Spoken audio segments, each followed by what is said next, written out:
We continue now at the top of Daf Nun Beis Amud Aleph and Meseches Yevamos. This is Yevamos Daf 52a.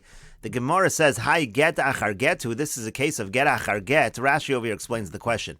Hi get achar getu bitmia v'chizehu get achar get. When the Mishnah goes on to say ketzad, they're not explaining get achar get. The Katani Reisha, because the first part of the Mishnah says v'chachamim omrim yesh get achar v'chulu. The Chachamim say there is a get after a get. That's the Chachamim that argue with Rebbe Gamliel. Umefarish, and then what is the next line in the Mishnah? The Mishnah says ketzad asa maimer v'chulu. How is it when you do a maimer of the hainu get achar maimer, meaning suddenly the Mishnah turns to get achar maimer? This question was already mentioned in Rashi, that the Gemara would mention this. Basically, the question is that the Mishnah says ketzad, but it's not going on the case right before. The case right before is talking about get achar get, and then it gives a ketzad of a situation of get achar maimer. And so the Gemara answers, Amar Rav Yehuda. Rav Yehuda says, Hachi Kamar. This is how you have to understand the Mishnah. Get achar haget u'maimer achar maimer kida amran. When it comes to cases of get achar get and maimer achar maimer, that's as we explain in a different brisa. That brisa was brought earlier. Rashi over here says, kida amran bebrisa de le'el ketzad amar begamliel. There was a brisa earlier with a ketzad amar begamliel uvemas nisan lo pirish. For whatever reason, it's not explained in the Mishnah. That is all explained. Those cases are all explained in the brisa. That's what it means, Kida Amran. And then the Mishnah goes on, Yavam Echad v'Yavam Achas. Now, if you have one brother-in-law, one sister-in-law, so Ketzad, and the Bach adds in over here, mitzvahs. Ketzad mitzvahs hatarasan. What is the procedure and the mitzvah for mattering? Asa maimer b'yevemto. So then the Mishnah says, if he does a maimer with the Yevama, v'nasan laget, and gives her a get, sricha heimenu chalitza, so then she will still require chalitza. And the Gemara continues at the two dots. The Mishnah said, Asa maimer uboal harezu kemitzvasa. If the person does a maimer and then has relations with her, so that is the proper mitzvah of doing yibum. And so the Gemara says, Lema Messiah Leila Rav Huna. Let us say that our Mishnah is a support for Rav Huna said. The Yom Rav Huna, because Rav Huna said, Mitzvahs Yevama, what is the mitzvah of Yibum? Mekadesh v'yachar kach bo. The mitzvah is to do the Kiddushin, or to do the Maimer, and then do the Bia. In other words, Rav Huna is saying the ideal way to do Yibum is actually to do a Maimer, followed by having relations with the woman. And so it seems like this is a support for Rav Huna. It seems like this is exactly what Rav Huna was saying. And the Gemara says not necessarily, Ema afzeh kemitzvasa. What we could say the Mishnah means is even this is the proper mitzvah. In other words, of course, if the person right away just has bia, that's going to be regular yibum. That's a perfectly good mitzvah. But even if you do a maimer first and then have be'ila, that's also going to be a proper way to do it. And so the Gemara continues, Pshita, but isn't this obvious? Of course it's going to still be a proper mitzvah of Yibum if you do the Kiddushin first. Why shouldn't that be the case? And so the Gemara says, no, Sakadai Tachamin, I might have thought, Kevan de Omar Mar, since the master said, Ha'osa Maimer b'Yevemta, that if somebody does a Maimer with his Yevama, so Parcha Heimenu Zekas Yevamin, so then the Zeka of the Yivam actually goes away, that bond of Yibam goes away, V'chala Olav Zekas Erisin V'Nisuin, and now there's actually a bond of a typical betrothal and marriage process. So therefore you might think, according to that opinion, so Eimalav Mitzvah Kavod, I might think that maybe that's not the proper mitzvah, maybe it's not proper to take away the Zekas Yevamin, Kamash Molan. So that's what the Mishnah is teaching us. No, this is also a perfectly acceptable way to do the mitzvah. And we will just note over here that this statement of Ha'osa Maimer b'Yevemto, that the Zekas Yevamin goes away, that was an earlier discussion in reference to the fact of whether in that case of Yibum, in that kind of a situation of Yibum, a chuppah is required or not. And the Gemara continues, Gufa, returning to what we said above. Amar Rav Huna says, Mitzvahs Yevamin, the proper mitzvah of Yibum, Mekadesh v'yachar kach bo. Well, first you do the Kiddushin or the Maimer, and then he has Bia, then relations. V'im boal v'asa Maimer. Now if the Bia is done first and then the Maimer, so kana, so that's also effective. So the Gemara says, what does that mean? In Baal v'yasa Maimer, person does Bia and then he has the Maimer. Pshita, that's obvious. Of course it's going to be effective. Tal Kanya b'Bia, because the Bia alone already created the Kenyan. The Maimer is completely irrelevant at that point. And so the Gemara says, Ela Ema, rather what it meant to say was as follows. In Baal, below Maimer, if the person has relations with her without a Maimer, so kana, so that's still going to be effective. So the Gemara says, is that really true? V'atanya, but we learned in a Brisa Loka, that in such a situation you're actually going to get Malkus. And so the Gemara says to that, Makas Mardus Midrabanan. That's actually just a Makas Mardus that's given Midrabanan because he didn't do it in an appropriate manner. It's not appropriate to marry the woman just with relations. It's more appropriate to do a Maimer or a Kiddushin first and do it like a more typical marriage. And the Gemara continues along these lines, the Rav Mangid, because Rav would give Malchus to someone, Manda Mekadesh Bebia, somebody who was Mekadesh with relations, it was considered inappropriate, he would give lashes to such a person. Umanda Mekadesh Beshuka, similarly, he'd give lashes to somebody who was Mekadesh, a woman out in the marketplace. Umanda Mekadesh Below Shidduchi, also somebody who would be Mekadesh, a woman, without arranging it, without doing a proper shidduch first. Umanda Mevatel Gita, also somebody who would nullify a get. Let's say somebody would send a get with a shliach and then nullify that get, that could create all kinds of problems. So that person he would give lashes to. Uman de Masar Moda Agita, also somebody who would put a Moda out on a get. A Moda on a get is when a person says he declares that he was forced to give this get. Now we're talking here about a situation where the get is totally kosher and the Bezin was, let's say, allowed to force him to give the get, but when he puts out that Moda, he's basically putting out rumors that this get is no good. And so again, Rav would give lashes to a person who would put the Moda out on the get. Uman de Paker Shlicha de Rabbanan, and let's say somebody mistreats the Shliach of the Rabbanan, meaning a Shliach of Bezin. If he mistreats such a Shliach, that person also would get lashes. Uman de Shoy Shamda de Rabbanan Aleh Tlas and Yomen, and also somebody who has a cherem or an ostracization on him for 30 days, he's put into Nidoy for 30 days, Veloasi lebeidin, and he doesn't come to Bezdin, V'tava l'shamta, and claim back and defend himself that he wants to come out of the Shamta. V'al chasana de dor bebei chamoi, and also the other person that got lashes was, let's say, a son-in-law who lives by his father-in-law's house. So the Gemara says, 1 second, the door in the chalif lo, if only if he lives there it's a problem, but passing through is not a problem. That's not true. There was a person who just passed through, stayed temporarily by his father-in-law's house.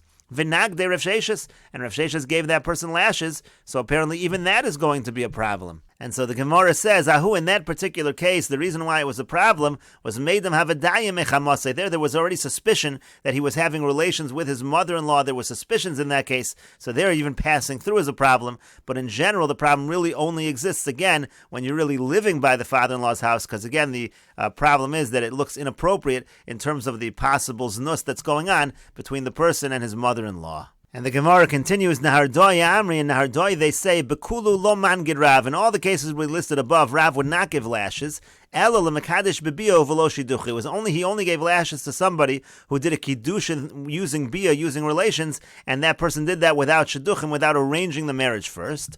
V'iko de Amri, and some say afilu b'shidduchim nami. Even if a person is mekadesh bebia and there is a shidduchim, there is a proper arrangement, but that's still a problem. Mishum pritzus, it's considered pritzus. It's considered inappropriate behavior to be mekadesh with bia. And the Gemara continues, Tanu Rabbanan, the rabbis taught, Ketzad Maimer, how does a Maimer work? Nasan la kesef o shava kesef. He gives her money, or he gives her something that's valuable like money. In other words, the same way you do a kiddushin, that's how you do a Maimer. Uvishtar Ketzad, how does it work if you use a star? The Gemara says, Bishtar Ketzad, what do you mean, how does it work with a star? Kedam, in the same way by kiddushin. What do we say by kiddushin? Kasav la ala niyor ala cheres. He writes her a star kiddushin on a piece of paper, or on clay, Afal pisha ein bo shava prut, even if that item is not worth a pruta. Harayat mekudeshes li. He writes the words Harayat mekudeshes li, and that's a star. So the same thing is by Maimer. So the Gemara says, Amar Abai says, Hachi Kamer. Here's what the Bryce actually meant. Shtar ksubas yivam and ketzad. Question is, what does the shtar ksuba look like when you do yivam? We weren't asking about a shtar of Maimer or a shtar of Kedushin, because that's obvious. It's the same as any shtar Kedushin. But what is the ksuba? What is that? What is written on a ksuba by a case of yivam? Ketzad, how so? Kasav lo ana ploni bar ploni, kabilis yos plonis yevemti alai lozun uleparnasa karo. He says, I accept upon myself to support her properly, to give her mizonos, to give her food. Uvilvad should take ksubas al nichse bala harishon. But then he writes in, but the ksuba should be paid by the property of the first husband. Now, if there is no property from the first husband, from her first husband to pay off the ksuba, so takinu lo rabbanan misheni. So then the rabbanan say that the ksuba is paid from the property of the second husband, of the brother, kedei shalote kalabein of lotzia, so that it shouldn't be easy in his eyes in order to divorce her. Now, even in a situation where the ksuba is being paid off from the property of the first husband, still it's not going to be easy to divorce her, because the halacha is that the brother who does yibum actually inherits the property of the first brother. So in both cases you have kedei shelo tehei kala be'en of lotzia, but the idea is, if there is no property that belongs to the first husband, to the first brother, so then he himself, the one performing yibum, will have to provide the money for the ksuba. And the Gemara continues, Boy minei Abaya me Rabba. Abaya asked Rabba the following question. Nasan lo get, let's say a person gives her a get. V'yomer, and he says, Hareat megureshes heimeni, you're divorced from me. V'iat muteres l'chol adam, but you're not mutter to marry anybody else. So normally that kind of a get is obviously ineffective. If she can't marry anybody else, it's not an effective get. So what's the halacha regarding a situation of yibum? Get Yevamot d'Rabbanan. On the one hand, we could say that the halacha by get Yevam, it's all a halacha midrabbanan. So get mahani beishas ish, mahani biyavama, and we'll say that if the get is effective by a regular situation of marriage, then that kind of get is effective in terms of Yevama. And get the lo mahani beishas ish, but if you have a get that's not effective by beishas ish, lo mahani biyavama, then it's nothing by Yevama also.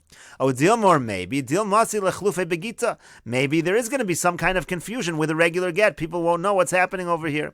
Amar lei, so he said to him, Chayshinan dil masi lechlufe begita. No, there is a concern that you might get mixed up with another kind of a get. And Rashi over here says, Nasan lo get yavam li yevemto. Cases a yavam gives a get to the yavama. Ma'u lepos la al achiv v'olav. So what's the halacha? Usually when you give a get, so you say lo yivna. There's a halacha now that it's over. There's no chance to do yibam for the brothers or for him. B'hai gita to take him ale below yivna. That's the prohibition of lo yivna. So high get, but this get that he's giving lo mahani beishas ish la'atir li nase. It's not an effective get by a regular eishas ish to allow her to marry somebody else. V'achanami lav gerish and l'mekem below yivna. So maybe over here also it shouldn't be considered a get in terms of the halacha of lo yivna.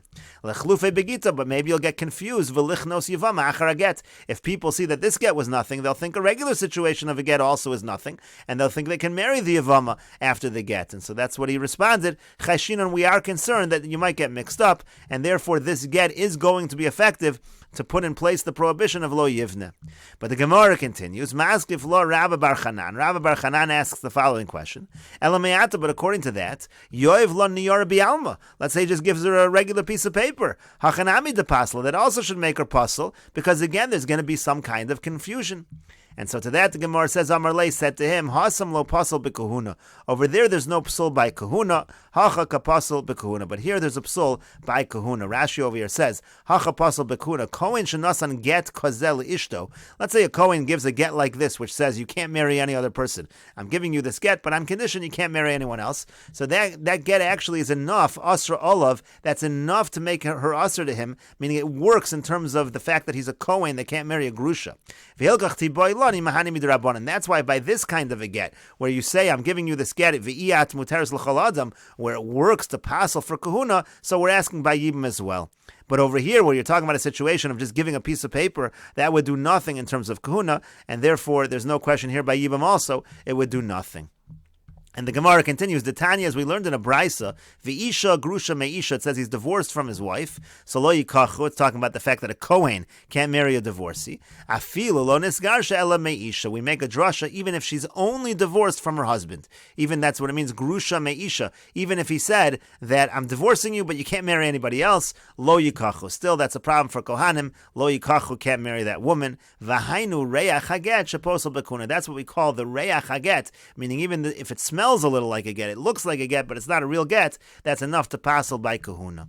Rashi over here says, Elameisha v'lohitira l'chol adam. You have a get that was a divorce from her husband, but it didn't allow her to anybody else. And the Gemara continues, Amar Rami Bar Chama says, Harei Amru, they say, Amar echad lilavlo. Let's say somebody tells the scribe, Kosuv get la rusasi. Write a get for this woman that I betrothed, and l'chashe'eken sana agarshena. And when I actually marry her, then I'm going to use it to divorce her. So the question is, are you allowed to write the get before you actually have the nisuin? Because generally you have to write a get for a woman that you're married to. So here he had a situation where there was an erisin, no nisuin yet, and he says, write the get, and when I marry her, I'm going to divorce her. Harei get, that's considered to be a kosher get. Mibnei shabiyar lagarsha, because at that point in time, gerishin's already possible. Divorce is possible once there's an erisin. Rashi over here says, Harei get, it's a good get. Vim nasnu lami shekansa harei megureshes. If he uses that get after he marries her, it's good. It's a good divorce. Because it was possible to divorce her already from the time it was written. V'imishum get yashan. Now maybe you'll say it's a problem of a get yashan. A get yashan is when you have a get ready to go, but then you still continue to live with her and to be married with her. You're not allowed to give such a get. The kaimel and Beisil poslim. Beisil say it's a problem. Utzanan ezu get yashan kol shenisiachiri ma'achar ksiva. Anytime you're in seclusion with her after the get was written, that's a problem called get yashan. So itmar Perak HaZorek. So regarding that question, it says in Perak HaZorek, im nisgar shatinasi lechatchila. It's true you're not supposed to use a get yashan, but if you do use a get yashan, she is allowed to remarry using that get lechatchila. So that's the same idea over here. Even if it was an issue of a get yashan, but the point is, if you would give such a get, harez a get, that would be an effective get. And we'll continue with this discussion in the next video on Daf Nun Beis Amud Beis.